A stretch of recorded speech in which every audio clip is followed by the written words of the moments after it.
Hi, this is Dharani. Last videosல நம்ம ஒரு React application-ஐ install பண்றது எப்படி, then components-னா என்ன, அதை எப்படி யூஸ் பண்றதுன்னு பார்த்தோம். then React router பார்த்தோம். இந்த வீடியோல use memo hook பத்தி பார்க்க போறோம். ஸோ அதுக்கு first நம்ம ஆல்ரெடி இன்ஸ்டால் பண்ணி வச்சிருக்கிற React app-ஐ நான் ஓப்பன் பண்ணிக்கிறேன்.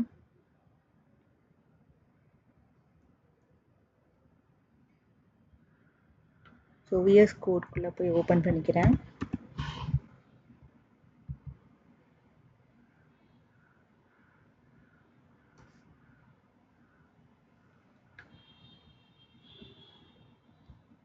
ஸோ நம்ம லாஸ்ட்டாக போட்டதோட இருக்கு ரவுட்டர் எல்லாத்தையும் நான் கமெண்ட் பண்ணிக்கிறேன்.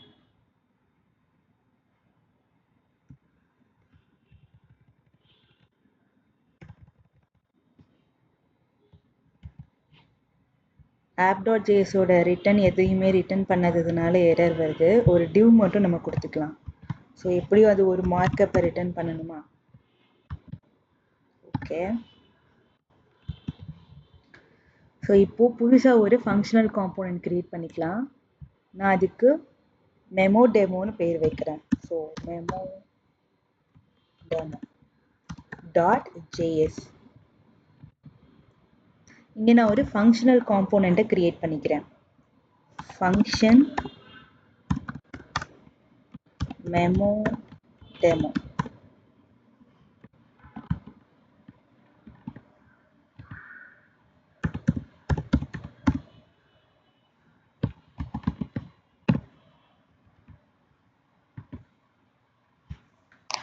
ஸோ இங்கே நான் ஒரு ஸ்டேட் வேரியபிளை கிரியேட் பண்ணிக்கிறேன். ஆல்ரெடி யூஸ் ஸ்டேட் எப்படி கிரியேட் பண்ணணும்னு தெரியும், பார்த்துருக்கோம் இல்லையா? ஃபர்ஸ்ட் ஆஃப் ஆல் அதுக்கு நம்ம யூஸ் ஸ்டேட்டை இம்போர்ட் பண்ணிக்கலாம். Use state from react. Import use state from react.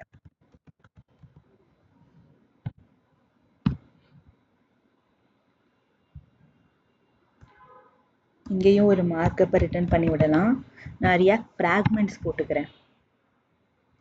So ரிட்டனுக்கு மேலே நான் ஒரு வேரியபிளை கிரியேட் பண்ணிக்கிறேன். ரிட்டனுக்குள்ளே என் யூஐயில் என்னென்ன எலமெண்ட்ஸ் தெரியணுமோ அதை மட்டும் நான் ஷோ அப் பண்ணுவேன். ரிட்டனுக்கு மேலே மற்றது ஃபங்க்ஷன்ஸ், வேரியபிள் கிரியேஷன் இதெல்லாம் நான் பண்ணிக்கலாம். ஸோ கான்ஸ்டன்ட் வேல்யூன்னு சொல்லிட்டு ஒரு வேரியபிளை கிரியேட் பண்ணுறேன். இதோட ஃபாலோஅப்பாக செட் வேல்யூ அப்படின்னு ஒரு ஃபங்க்ஷன் எனக்கு வரப்போகுது. ஸோ எதனால இப்படிலாம் பண்ணணும் அப்படின்னு நம்ம யூஸ் ஸ்டேட் பார்த்தப்பயே பார்த்தோம். அப்போ தான் என்னால் ஸ்டேட்டை சேஞ்ச் பண்ண முடியும், என் வேரியபிளை ரீரெண்டர் பண்ண முடியும் என் ரியாக்ட் காம்போனண்ட்டில். So use state. இங்கே இந்த வேல்யூவை இனிஷியலைஸ் பண்ணணுமா? நான் 0ன்னு இனிஷியலைஸ் பண்ணிக்கிறேன். ஏன்னா நம்பர்ஸை தான் வந்து இந்த வேல்யூ அப்படிங்கிற வேரியபிளில் நான் ஸ்டோர் பண்ண போகிறேன். ஓகேயா? தென் என்னோட ரிட்டர்னுக்குள்ள ஒரு இன்புட் எலமெண்ட்டை நான் போட்டுக்கிறேன். இன்புட், அதோட டைப் எனக்கு எப்படி இருக்க போகுது அப்படின்னா நம்பர். ஸோ நம்பர்ஸை மட்டும்தான் நான் வாங்க போகிறேன். தென் ஆஃப்டர் இந்த இன்புட்டில் டைப் பண்ணுறது எல்லாமே எனக்கு வேல்யூ அப்படிங்கிற வேரியபிளில் ஸ்டோர் ஆகணும் அப்படின்னு நினைக்கிறேன்.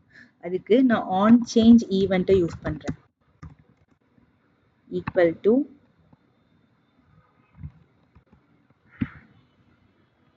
ஸோ ஜேஎஸ்லையே ஆன் சேஞ்ச் ஈவெண்ட் பார்த்துருக்கோம் இல்லையா?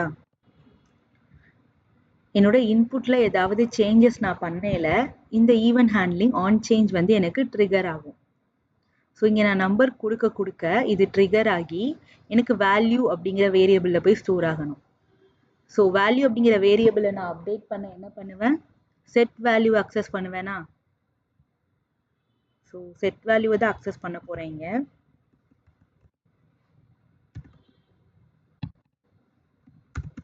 செட் வேல்யூவில் இந்த ஆன் சேஞ்ச் ஈவெண்ட் சம் பேராமீட்டரை எனக்கு ரிட்டர்ன் பண்ணிக்கிட்டே இருக்கும். நான் இந்த இன்புட் பாக்ஸில் டைப் பண்ணுற பேராமீட்டரை ரிட்டர்ன் பண்ணிட்டே இருக்கும்.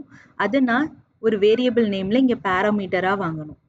நான் என்ன வேணாலும் பேர் வச்சு வாங்கிக்கலாம். வேல்யூன்னு வச்சுக்கலாம், ஆன்சர்னு வச்சுக்கலாம், ஈன்னு வச்சுக்கலாம், எலமெண்ட்டுன்னு வச்சுக்கலாம். நான் எலமெண்ட்டுன்னு வச்சுக்கிறேன். ஸோ இந்த எலமெண்ட்டோட டார்கெட் பண்ணுற வேல்யூ எனக்கு வேணும் அப்படின்னு செட் வேல்யூவில் சொல்லிக்கிறேன். ஸோ எலமெண்ட்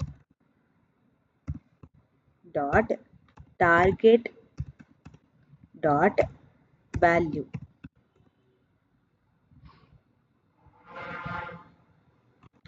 ஸோ இந்த இன்புட்டை முடிச்சிடலாம், அதான் எரர் வருது. ஸோ ப்ராப்பராக இப்படி ஸ்லாஷ் கொடுத்து முடிக்கணும். HTML மாதிரி அப்படியே விட்டால் உங்களுக்கு எரர் வரும். ஸோ ஃபர்ஸ்ட் ஆஃப் ஆல் இந்த விஷயம் கரெக்டாக நடக்குதான்னு பார்த்துடலாம். நம்ம ஒரு H1 டேக்குள்ள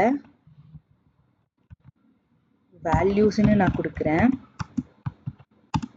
அதில் இந்த வேல்யூ வேரியபிளை ஷோ பண்ணலாம்.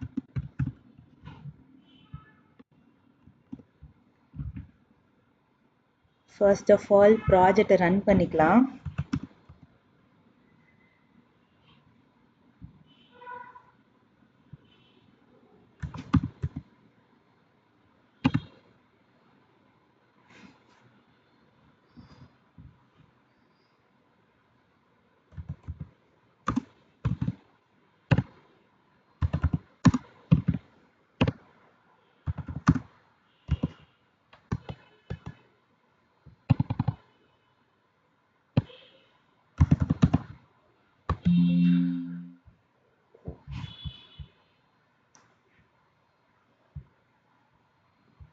ப்ராஜெக்டோட பாத்துக்கு போய்க்கிறேன்.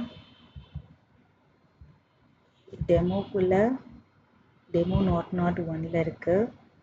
ஸோ இங்கே போயிட்டு நான் சிஎம்டின்னு கொடுக்குறேன்.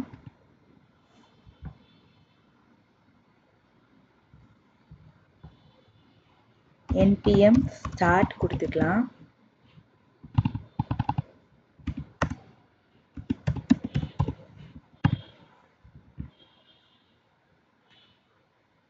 So each and every time நீங்கள் டெவலப்பிங்கில் இருக்கிறப்போ என்பிஎம் ஸ்டார்ட் கொடுத்து உங்கள் ப்ராஜெக்டை ஸ்டார்ட் பண்ணிக்கணும்.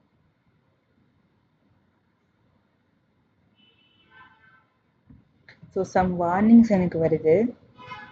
நம்ம app.jsல கமெண்ட் பண்ணோம் இல்லையா, மேலே இம்போர்ட்ஸை கமெண்ட் பண்ணல. ஸோ இம்போர்ட் பண்ணிவிட்டு யூஸ் பண்ணாமல் வச்சுருக்கோம் அப்படின்னு நம்மளுக்கு வார்னிங் கொடுக்குறாங்க. ஸோ இதை கமெண்ட் பண்ணிடலாம்.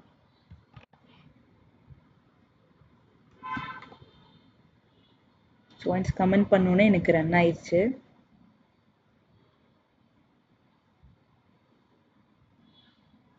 இந்த பாத்தை என்னோட யூஆர்எல்ல நான் இந்த யூஆர்எல்ல என்னோட ப்ரௌசரில் நான் ஓப்பன் பண்ணிக்கிறேன்.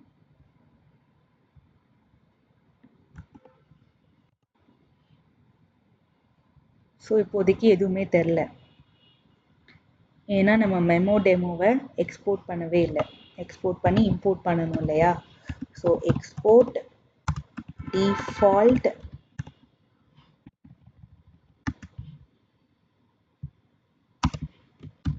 மெமோ டெமோ, இதை நான் app.jsல இம்போர்ட் பண்ணி யூஸ் பண்ணிக்கிறேன்.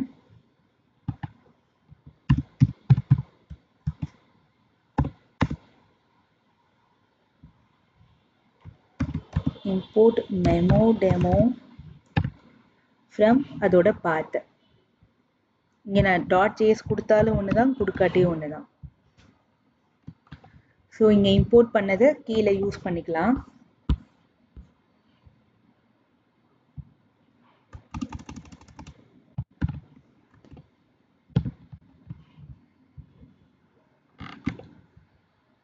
இப்போ யூஐல போய் பார்த்தா என்னோட இன்புட் பாக்ஸும் எனக்கு ஷோ ஆகுது, என்னோட வேல்யூவும் ஷோ ஆகுது. ஸோ என் வேல்யூவில் நான் மாற்றுறது எல்லாமே என் இன்புட் பாக்ஸில் வருது. ஓகே, இப்போ நம்ம என்ன பண்ண போகிறோம்னா ஒரு ஃபங்க்ஷன் கிரியேட் பண்ண போகிறேன். ஸோ யூஸ் ஸ்டேட்டுக்கு கீழே ஒரு ஃபங்க்ஷன் கிரியேட் பண்ணுறேன். நான் முன்னாடியே சொன்ன மாதிரி ரிட்டனுக்கு மேலே என் ஃபங்க்ஷனோட பேர் ஆக்ஷன்னு வச்சுக்கிறேன். இந்த ஆக்ஷன் ஃபங்க்ஷனுக்கு ஒரு பாராமீட்டர் வாங்குறேன். சம்திங் நம்பர், அந்த மாதிரி ஏதாவது ஒரு பேர், டேட்டா, இந்த மாதிரி வச்சுட்டு ஸோ இந்த ஃபங்க்ஷனில் நான் என்ன பண்ண போகிறேன்னா நம்பர் அப்படிங்கிற வேரியபிளை இன்டூ பண்ண போகிறேன், இன்டூ 2 பண்ண போகிறேன். ஸோ இதை அப்படியே ரிட்டர்னும் பண்ணிடுறேன். இந்த ஃபங்க்ஷனை கால் பண்ணுறப்போ எனக்கு ரிட்டர்ன் ஆகட்டும் இந்த வேல்யூ அப்படின்னு ரிட்டர்ன் பண்ணிடுறேன். இந்த ஃபங்க்ஷனை ஒரு வேரியபிளில் நான் அசைன் பண்ணுறேன். ஏன்னா ரிட்டர்ன் ஆகுது இல்லையா, ரிட்டர்ன் ஆகிறத வேரியபிளில் வாங்கிக்கலாம் தானே. ஸோ லெட் ஆன்சர் அப்படின்னு வாங்குறேன் வேரியபிளில் ஈக்குவல் டு ஆக்ஷன். அதோட பேராமீட்டரில் இந்த வேல்யூவை, அதாவது இங்கே நான் டைப் பண்ணுறப்போ வர வேல்யூவை சென்ட் பண்ண போகிறேன். ஸோ வேல்யூ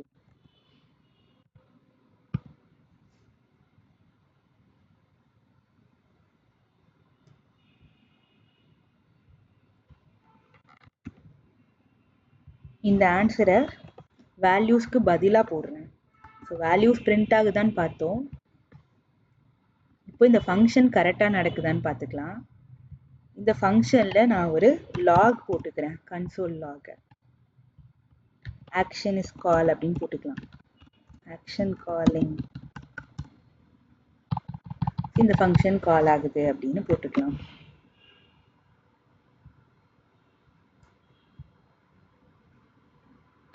ஸோ இங்கே நான் 2ன்னு கொடுத்தா 4 வருது, 22ன்னு 23 கொடுத்தா 46 வருது எனக்கு.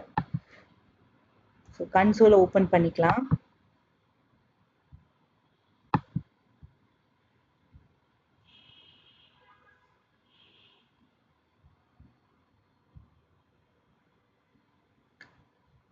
ஸோ ஒவ்வொரு தடவை எனக்கு ஃபங்க்ஷன் கால் ஆகலை, ஆக்ஷன் காலிங் அப்படிங்கிறது பிரிண்ட் ஆக போகுது கன்சோலில். ஓகே, இப்போ நான் இன்னொரு ஸ்டேட் கிரியேட் பண்ணி அதுக்கும் ஒரு ஃபங்க்ஷன் போட போகிறேன். அதை நான் கவுண்ட்டுன்னு சொல்லி வச்சுக்க போகிறேன். ஸோ கவுண்ட்டுக்கு செட் கவுண்ட்டுன்னு வரப்போகுது, வேல்யூக்கு வந்த மாதிரியே. ஈக்குவல் டு ஒரு தடவை யூஸ் ஸ்டேட் கிரியேட் பண்ணால் போகும்ல, எல்லா தடவையும் அதை யூஸ் பண்ணிக்கலாம். இதையும் நான் 0னே இனிஷியலைஸ் பண்ணிடுறேன். ஸோ இந்த செட் கவுண்ட் எனக்கு எப்படி நடக்க போகுதுன்னா, அகைன் ஒரு ஃபங்க்ஷன் கிரியேட் பண்ணிக்கலாமா. நான் கவுண்டர்னு வச்சுக்கிறேன் இதோட பேரை.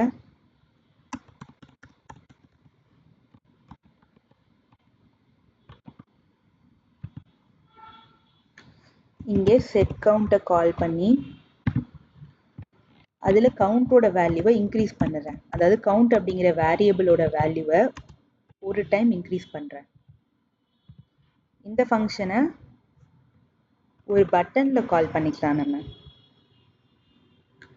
ஸோ ரைட்டு, இந்த இன்புட்டுக்கு கீழே ஒரு பட்டன் வச்சு கால் பண்ணிக்கலாம்.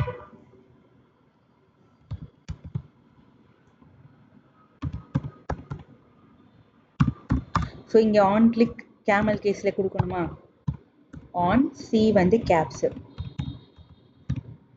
ஈக்குவல் டு கர்லி பிரேஸ்க்குள்ளே கொடுக்கணும். ஸோ இதெல்லாம் அன்றைக்கி பார்த்தோம் நம்ம. இங்கே கவுண்டர் அப்படிங்கிற ஃபங்க்ஷனை நான் கால் பண்ணிக்குவேன். இங்கே கவுண்ட்டுன்னு கூட சொல்லிக்கலாம். ஓகே,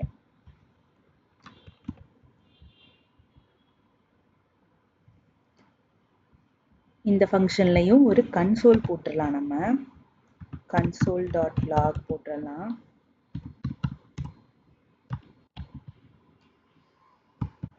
கவுண்டர் காலிங்னு சொல்லிடலாம்.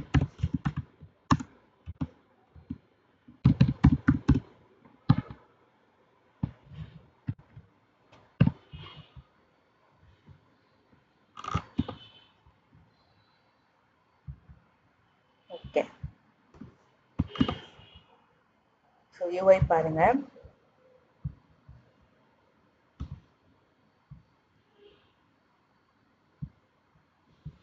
இந்த கவுண்டர் ஷோ பண்ணணும் இல்லையா, அதையும் நான் ஒரு h1 டேக்ல ஷோ பண்ணிடுறேன். h1 count. இங்கே எனக்கு கவுண்ட் இருக்க போகுது.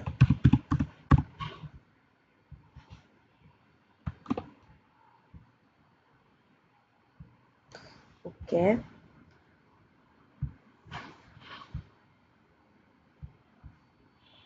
இங்கே நான் கிளிக் பண்ணுறது எனக்கு ஆன்சரில் வரப்போகுது. நான் கவுண்ட்டை கிளிக் பண்ணல எனக்கு இன்க்ரீஸ் ஆக போகுது. ஆனால் ஒன்று கவனிச்சு பாருங்களேன், நான் கவுண்ட்டை கிளிக் பண்ணல, தேவையே இல்லாமல் ஆக்ஷன் காலிங் நடக்குது. நான் இங்கே கவுண்ட்டை தான் கிளிக் பண்ணுறேன், ஆனால் ஆக்ஷன் காலிங் நடக்குதா? ஸோ இதுதான் நம்மளோட ப்ராப்ளம். ரியாக்டில் இது one of the problem.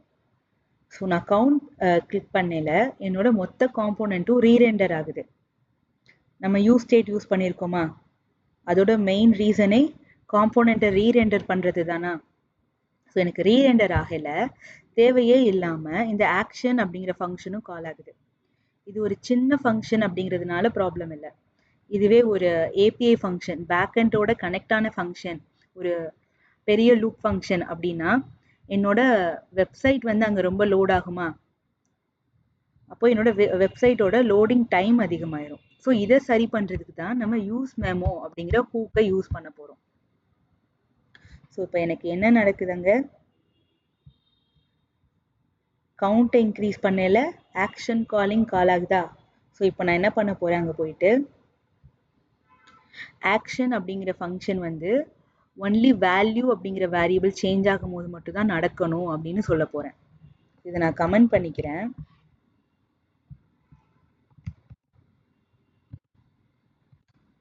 let answer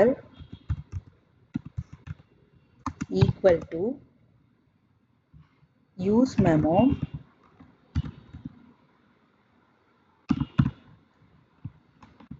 இதுதான் இதோட மெத்தட். இதுக்குள்ள நம்ம கால் பேக் பண்ண போறோம். ஸோ கால் பேக் அப்படின்னாலே ஒரு ஆரோ ஃபங்க்ஷனை போடுவோமா? ஒரு ஆரோ பேரந்திசிஸ் கொடுத்து ஆரோ ஃபங்க்ஷன், அதோட ஸ்கோப் கர்லி பிரேசஸ், கமா ஒரு டிபெண்டன்சி கொடுப்போம் லாஸ்டா. ஸோ இது எதுக்குன்னு சொல்றேன். இந்த யூஸ் மெமோக்குள்ள அந்த ஆக்ஷன் அப்படிங்கிற ஃபங்க்ஷனை நான் கால் பண்றேன். Action value, okay. So value அப்படிங்கிற வேரியபிளை நான் பாஸ் பண்ணுறேன் பேராமீட்டரா.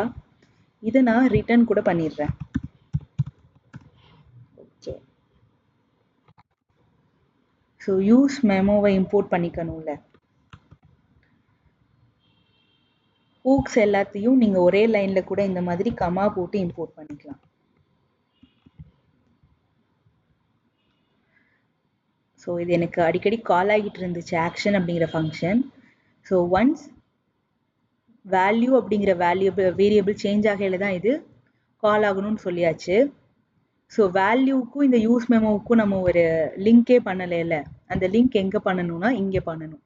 ஸோ அந்த டிபெண்டன்சி சொன்னேன்ல, அந்த டிபெண்டன்சியில் போய் வேல்யூ அப்படிங்கிற வேரியபிள் சேஞ்ச் ஆகல தான் இந்த யூஸ் மெமோக்குள்ளே இருக்க கோட் ரன் ஆகணும் அப்படின்னு நான் சொல்லிட்டேன். ஸோ இப்போ பார்க்கலாம். நான் 2 கொடுக்குறேன், எனக்கு இப்போ ஆக்ஷன் தான் கால் ஆகுது, அது பிரச்சனை இல்லை. நான் கவுண்ட்டை கால் பண்ணுறேன், கவுண்ட் மட்டும்தான் இப்போ கால் ஆகுது. ஓகே தானே? இப்போ அந்த ப்ராப்ளம் தீர்ந்துருச்சா? ஸோ யூஸ் மெமோ கான்செப்ட் இதுதான். தேவையே இல்லாமல் என்னோட காம்போனன்ட் ரீரெண்டர் ஆகையில் மற்ற ஃபங்க்ஷன்ஸ்லாம் நடக்குது. நான் டார்கெட் பண்ண ஃபங்க்ஷனோட சேர்த்து அடிஷ்னலாக இருக்கிற ஃபங்க்ஷன்ஸும் நடக்குது. இப்படி ஒவ்வொரு தடவையும் நடக்க என் வெப்சைட்டோட மெமரி அங்கே பாதிக்கப்படுமா? அதனால என் வெப்சைட் லோட் ஆகுதா? யூசர் எக்ஸ்பீரியன்ஸ் அங்கே கட் ஆகுதா?